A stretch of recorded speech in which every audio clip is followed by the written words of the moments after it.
What is going on, everybody? Thank you all so much for tuning into this live stream segment with me, of course, your humble host, Niko House, and I am back once again with Sofia Zadivar. Let's go. Let's get the show started.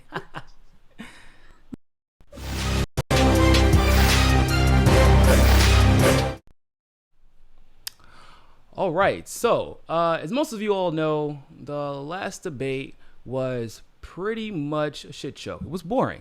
I don't think that really anyone got the job done quite like Tulsi did, and I don't think anybody was really challenged substantively other than when Tulsi challenged, respectively, Kamala Harris and Pete Buttigieg. Now, these people, for some reason, think that this is going to give them some type of advantage going up against Trump. Like Trump doesn't do his opposition research. This is literally the same man who brought Bill Clinton's rape victims on stage. Went and found all of them and bought them. Keep playing with that man if you want to. But just because the establishment isn't going to battle test certain candidates and it seems like nobody else will battle test each other, that doesn't have anything to do with how Tulsi feels. Because Tulsi has decided to put the onus on herself to test these people and their record. And of course, we all know by now that the first victim of Tulsi was Kamala Harris. Whoo, man, she single-handedly ended her campaign. I don't think there's any debate about that. Now, Kamala has apparently taken issue with that. Okay, which I mean, I guess I'd be upset too if a no-name took out a top-tier candidate like Kamala Harris. I guess I'd be upset too. So, but Kamala decided she wanted to go back at Tulsi during the debates. So we're going to take a listen to that exchange really fast, and then we're going to talk about it. American lives. It's unfortunate that we have someone on the stage who is attempting to be the Democratic nominee for president of the United States, who during the Obama administration spent 4 years full-time on Fox News criticizing President Obama. That's who ridiculous, has spent full-time, That's who has ridiculous. spent full-time criticizing people on this stage as affiliated with the Democratic Party. When Donald Trump was elected, not even sworn in, buddied up to Steve Bannon to get a meeting with Donald Trump in the Trump Tower, fails to call a war criminal by what he is as a war criminal, and then spends full time during the course of this campaign, again, criticizing the Democratic Party. Congresswoman Gabbard, I'll give you a chance to respond. What Senator Harris is doing is unfortunately continuing to traffic in lies and smears and innuendos because she cannot challenge the substance of the argument that I'm making, the leadership and the change that I'm seeking to bring in our foreign policy, which only makes me guess that she will, as president, continue the status quo, continue the Bush-Clinton-Trump foreign policy of regime change wars, which is deeply destructive. This is personal to me because I served in Iraq. I left my seat in the state legislature in Hawaii, volunteered to deploy to Iraq, where I served in a medical unit where every single day I saw the terribly high human cost of war. I take very seriously. All right. So, look, man, I'm going to let you go first because I got so many problems. I got a problem with everything. I mean, of course, we can celebrate what Tulsi said because it was 100% true. But also, I have a lot of problems with what Kamala said. But I'll let you go first. What did you think about that exchange? How do you think Tulsi did? And what is your analysis of what the hell Kamala thought she was doing? Well, it was just, again, Tulsi has that thing where she just makes everyone look like a child, like compared to her. And she always, you know, when Harris tries to attack her for superficial things or for like she even called out the innuendos and such, like for her going on Fox News criticizing Obama, for her attacking Democrats, that's something that she can't do. But I think my favorite part was the fact that she's criticizing Tulsi for going on Fox News, and she even criticized her later on in a tweet for it was like Trump's war room or something like that. They tweeted what Tulsi said, how the Democratic Party is not of, by, and for the people. And then she said, what did she say to that? She basically was just saying, I rest my case or something. And then, but she had literally said in that discussion or argument, whatever. She said, I believe that what our nation needs right now is a nominee who can speak to all people. And it's just like she's undermining her own argument. Kamala said that. Yes. Yeah. This is something that Tulsi has consistently said, and that's the reason why she goes on Fox News. That's the reason why she goes on all these different outlets, is to speak to all Americans. And that is a big part of her platform. But of course, Harris has to pretend like she's the first one to say something like that, and as if she actually meant that. She doesn't mean that, because all of her actions are all about, I hate Trump, he's racist, he's this, he's that. And she doesn't actually try to appeal to anyone outside of that Democratic base, really, which is only a very small portion of the country. So I agree with all of that, by the way. But I want to address a couple of things. First, what Kamala said, which was what she opened up with, saying that Tulsi buddied up with Steve Bannon to meet with Trump before he was even in office at Trump Tower. I don't even know what else to say other than all of that's a lie. All of that. She doesn't even know Steve Bannon. She didn't know she was being vetted, and she actually came out with an official statement about that in an interview in the mainstream, because they asked her about it the day that information dropped. So she would have known that she was being vetted if she met with Trump before he got elected, right? Or while he was still the president-elect, rather than sitting in the Oval Office.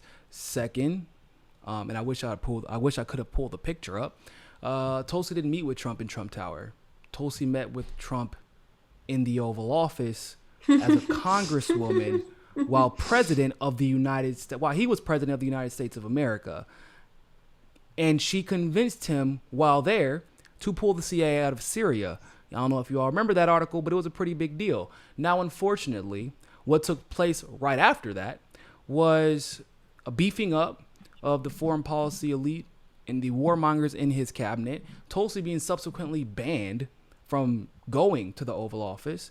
And then, of course, Assad committed some chemical weapons attack that was later, of course, disproven, but it was used as an excuse for us to then go on conduct a missile strike against Assad without any investigation being conducted. Because, I mean, and if you think about it from this perspective, Tulsi convinced Trump of one thing while sitting in the Oval Office with him, and they had to take those extreme measures to counter the truth that Tulsi was using to sway Donald Trump to pull us out of that region. So if there's anybody that I would like going into any type of situation like that, where you might be speaking to an adversarial politician, but hey, we agree on this at least, right? Okay, so let's start here and work from there.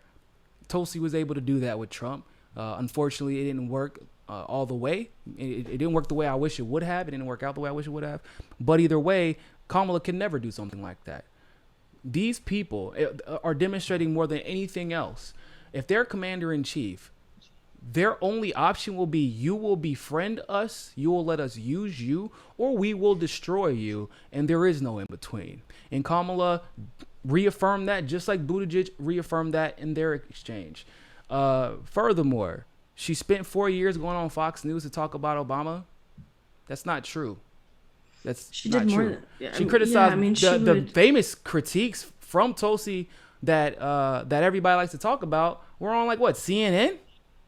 They were on CNN. They weren't even on Fox News. There was one where she did go on Fox News to talk about that, but again, it's just that selective outrage, because again, when they're not saying she went on CNN to criticize Obama, they're not going to say that. They're going to make it sound like she hated Obama, as if she didn't. I'm pretty sure. Well, she didn't necessarily campaign for him, but she voted for him and she endorsed him in 2008 and then in 2012 as well. Yeah. So and on top of that, remember, this is the same Tulsi Gabbard who was invited to speak at Obama's convention in 2012. Mm-hmm. So she left that part out. She left the part out where, like, I mean, Tulsi was clearly, if there was anyone qualified to speak on Obama's foreign policy, it was Tulsi at the time. And even now it was Tulsi. But what I loved about that entire exchange was that, one, Kamala is bothered. Why are you going after Tulsi? Other than to try and save your, because remember, Kamala could have went after Buttigieg. They even opened it up for her, and she refused to do it. It was weird. It was really awkward. Like, she wanted to, but she's like, I'm not going to talk about that. I'm going to talk about this instead. I'm like, hold on. So the candidate that everybody is trying to tell us is at 2-3%. That's who you want to go after, but you don't want to go after Buttigieg, who is surpassing you and just about everybody else except for Bernie and Elizabeth Warren and Joe Biden sometimes, depending on the poll. But even on other polls, he is surpassing them in like New Hampshire and Iowa. So why not use your opportunity to attack Buttigieg, but you want to attack Tulsi out of nowhere? I think the weirdest part too was Tulsi was just talking about, because they had asked her, you criticized Hillary Clinton and, what is the rot that you see in the Democratic Party? And then she said, it's not of, by, and for the people, whatnot. She continued. And then all of a sudden they go to Harris and they say, Senator Harris, any response? Yeah, it's very weird. I think that was very weird because it's not like Harris is Clinton. Well, she does have a lot of Clinton staffers and stuff. Her sister, she had the whole Clinton machine. Her chief advisor for Hillary's campaign. Yeah. So it's funny that you don't want to call you want Tulsi to call Sada a war criminal, but you don't want to call Hillary a war criminal, and you want to critique Tulsi for literally meeting with the side to, I don't know, maybe prevent death and destruction in that country where innocent people are the ones who are forced to suffer. But then you don't have a problem with your sister literally being an advisor to a war criminal. Miss, we came, we saw, he died. That the one where the slavery, you remember that slavery in Libya now because of Hillary Clinton. You were fine with your sister because you hired her and you had no critiques over that. Interesting, you care about war criminality all of a sudden. But I want to get to Tulsi's response. Tulsi's response at first, I think that we were all kind of expecting her to take out Kamala again. And I mean, in a way she did, but I think that people were expecting her to go directly at her. And she did, but she didn't. And it was kind of like that petty, like if any of you have little siblings that always start drama, or like they'll attack you and they critique you and they're like picking at you and your parents aren't home. And then when they finally get home, like Rachel Maddow got home and Kamala's like, Rachel, Tulsi is being mean to me. And then Tulsi looks at her and says, you know what?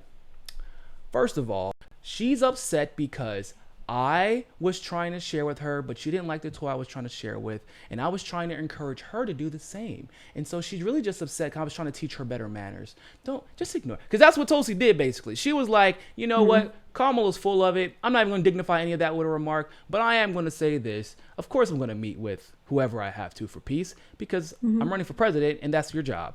I am going to, and she can't deal with the substance of everything that I said was true. And the reason she won't deal with it is because she plans on continuing it. That is exactly what Tulsi's, and it was damning.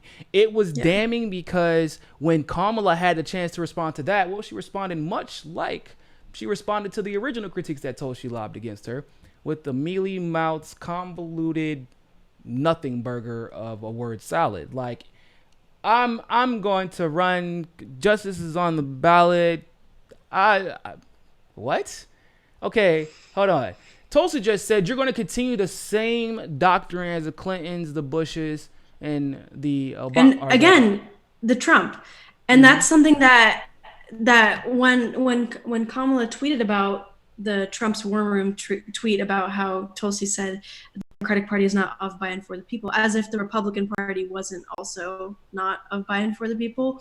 But they will continue to ignore the fact that she even included the Bush, Clinton, Trump foreign policy. So it's just like it's just this cognitive dissonance where it's like, oh my God, she loves Trump so much. She loves Steve Bannon.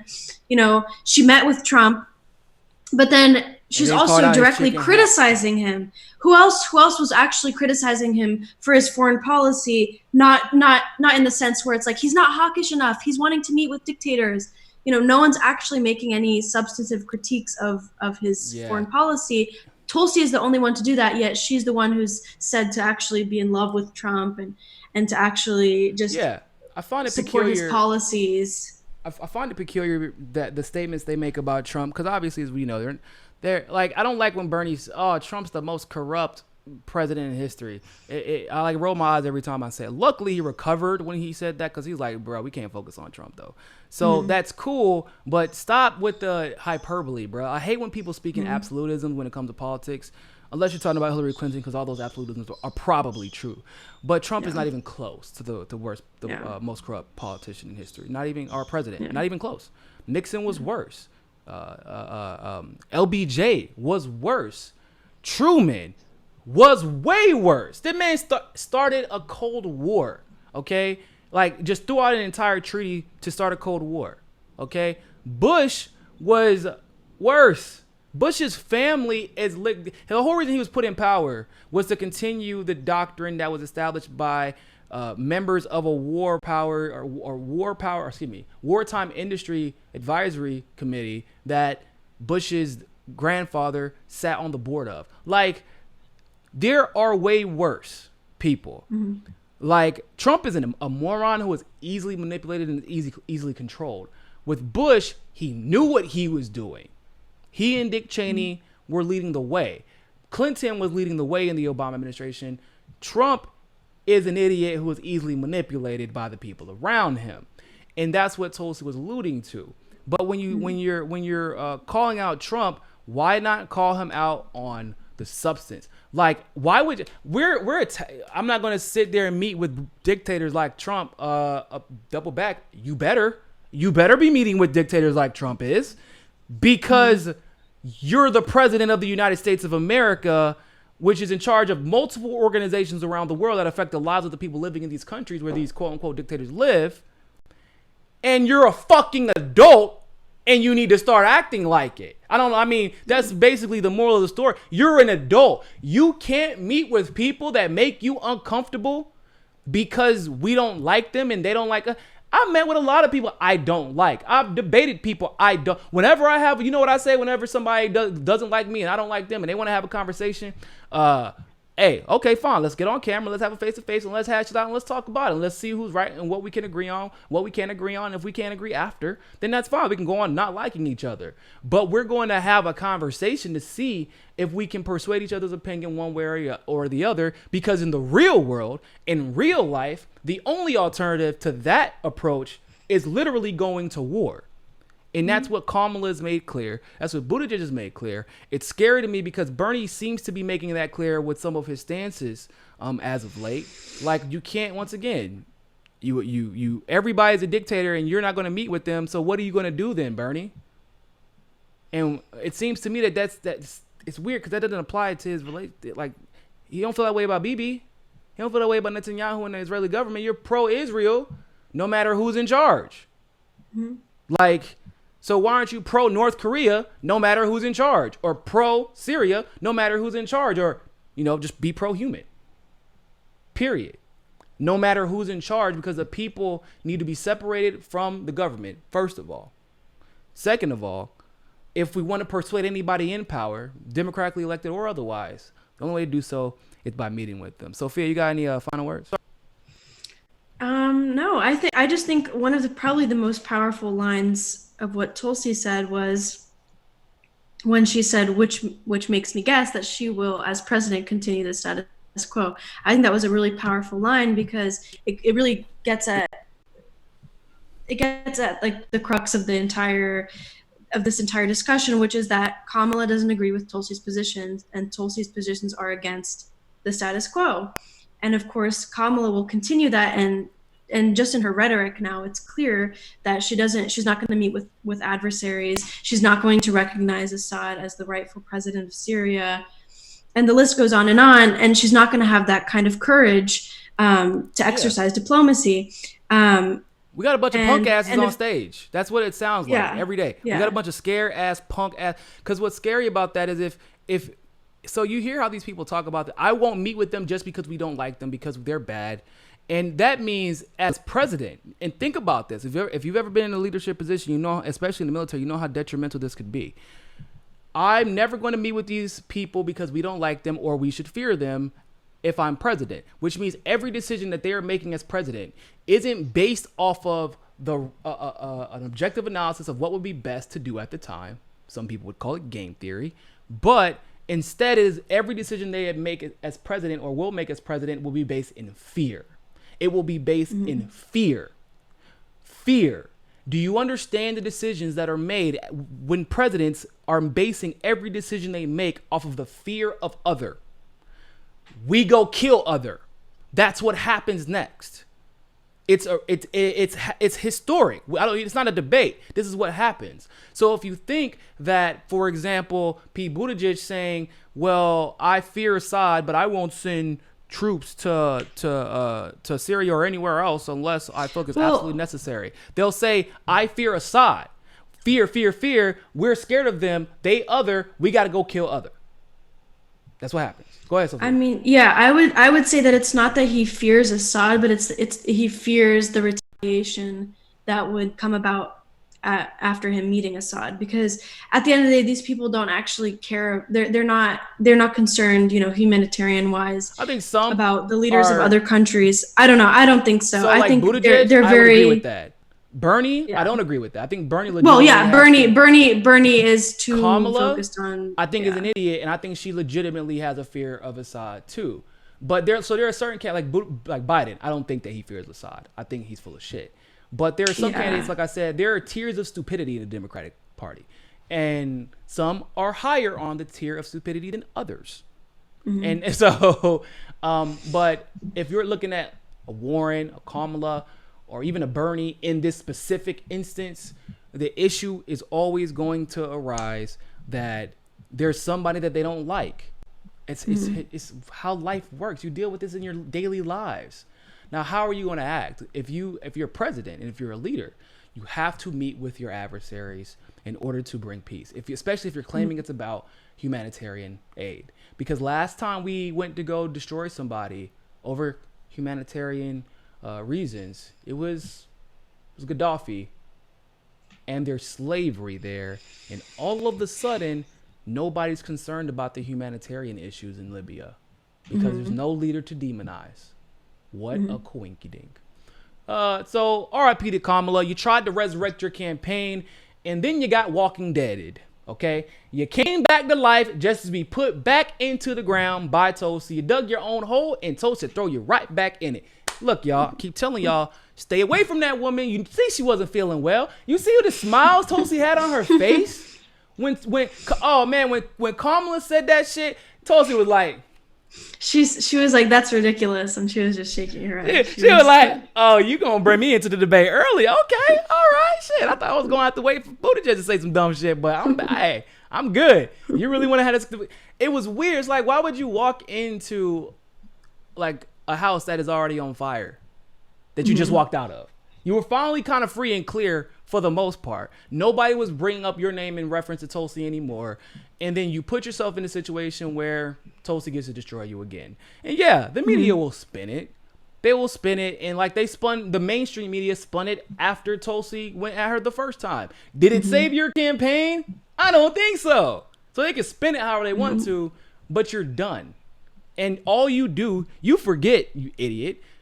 Tulsi's the unknown one, quote unquote.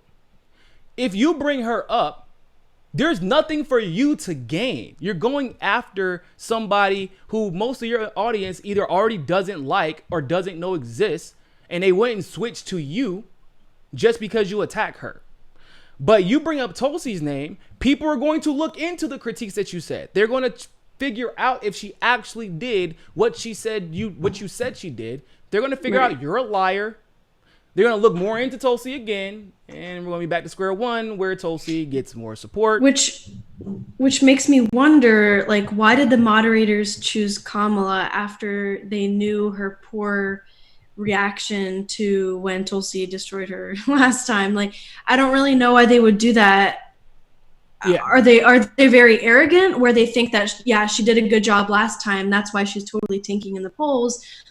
Or did they just want to finish off Kamala so that she's going to drop out so that they can finally redirect all their resources to Buttigieg? I don't really know what their goal was in doing that. Well, with Kamala, I think they're cocky. Like, Once I again, feel like they have to recognize that she's literally polling at 1%, she's like what? in New Hampshire. She's literally polling at 1% in New Hampshire. Like I feel like they done. have to. Yeah, She's done. they have to. I feel like at some point they have to. They've already swallowed their pride and just. I think that they've come to that realization. So to a degree, but because she had nothing to lose, and you can then use her to try and take down Tulsi if you're gunning for a cabinet position, because you're not going to be in the administration. But let's be honest. Who do you think is going to be the attorney general, no matter what the establishment? Who in the establishment wins, who's going to be the attorney general? It's going to be Kamala. I think if she doesn't win the presidency, everybody knows she's going to be the attorney general because she doesn't have to win that position. Yeah, that's fair enough. So what do? Hey, I know that this is rehashing. It's probably going to hurt your campaign even more, but hey, you wanna be part of this, little thing. We already know you still have all of Hillary Clinton's people. We know you're still part of the team. It's unfortunate that you ran into a buzzsaw, but we can still get you in the administration to prop you up and hopefully give you another chance to run again after this administration is over. That's what she is. She just wants to be in the White House, and people will do whatever they can to do that because it will easily, like I said, you can easily debunk all of that. It was also really strange to me that clearly Tulsi is outpolling Kamala. Not only Tulsi, but Yang is outpolling Kamala too. And obviously Bernie and everybody else as well. But I say Bernie because Bernie was very limited in his talk time compared to the other candidates that were in the top tier as well. Somehow Kamala got more talk time than Bernie, Tulsi, and Yang. But the excuse that was given before was that, we have to listen to the top tier candidates. That's why we're giving them so much talking time. That's the one people are most interested in. So why is Kamala getting so much talking time then? Or even why is Amy Klobuchar getting so much talking time? Yeah, for that matter. She's probably polling lower. And then you know Kamala. What they'll say? Well, so because we have to give them more exposure because they're less known. Okay. It's like that. So why didn't you give that exposure to Tulsi and Yang and Marianne Williamson when they were less known? Well, no, we don't like them. It's crazy. Their hypocrisy is getting exposed every day, and that debate was just another example of that. With that being said, ladies and gentlemen, thank you all so much for tuning into that live stream segment of Mi Casa Su Casa. Let me make sure we don't got no super chats. Oh, sorry, we do got a couple of super chats. Marcus Will, thanks for the super chat. Pete versus Tulsi. How does the average Joe see this? The average person that I talked to that isn't even into politics, they said that Pete looked like a fucking child and Tulsi destroyed him.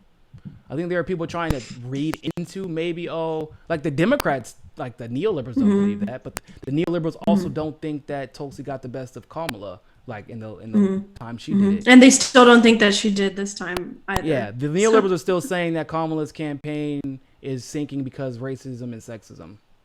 Yeah. Yeah, okay.